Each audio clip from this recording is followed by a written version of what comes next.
Alors effectivement, l'Espagne a confirmé hier soir à la Commission européenne qu'un cas avait été détecté dans un hôpital à Madrid. C'est effectivement le premier cas de contamination sur le sol européen.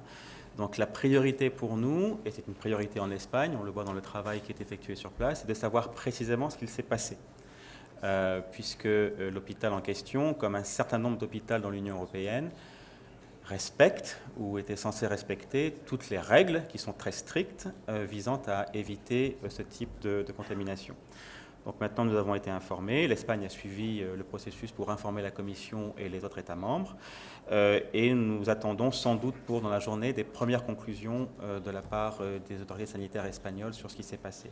Alors, il y aura effectivement des réunions qui sont prévues. La réunion de cet après-midi est plus sur la dimension communication, comment expliquer la chose au grand public pour éviter des rapports trop alarmistes. Mais pour discuter du fond du problème, il y aura demain la réunion de ce qui s'appelle en anglais le Health Security Committee, qui travaille depuis plusieurs mois sur la question d'Ebola, qui a des réunions hebdomadaires sur ce sujet.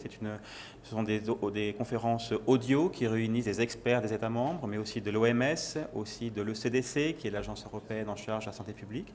Donc une réunion demain matin, une audioconférence est prévue demain matin pour discuter de ce cas espagnol, puisque c'est effectivement une première dans l'Union européenne, et on va voir quelles conclusions on doit en tirer à ce stade. Je t'invite à aller sur la page internet de la Commission européenne qui est consacrée à Ebola. Ceci est expliqué sur le site.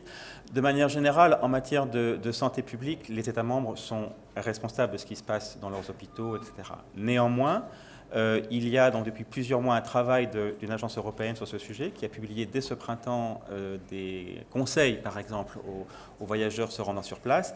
Mais là, nous en sommes à l'échange et au travail commun entre États membres, par exemple, sur la question des évacuations de personnes venant d'Afrique.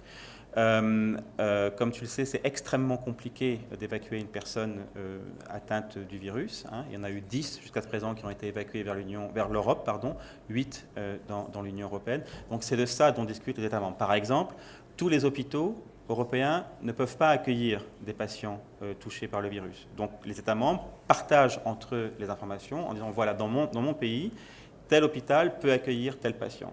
Et c'est comme cela que les États membres collaborent entre eux. On essaie, notamment sur la base de rapports qui viennent d'Afrique, mais aussi de choses comme ce qui s'est passé actuellement en Espagne, de voir comment améliorer la prise en charge des patients, puisque c'est une maladie qui n'existe pas dans l'Union européenne. Donc voilà, c'est ce sur quoi travaillent les États membres via ce comité, avec d'autres organismes, l'OMS bien sûr, qui est aussi sur la ligne de front. C'est donc de l'échange d'informations et du partage de données et de pratiques. Respond to that. For that, we will have to wait for state of play analysis to be provided by the Spanish authorities, and we're expecting a first state of play, a first analysis in the course of the day.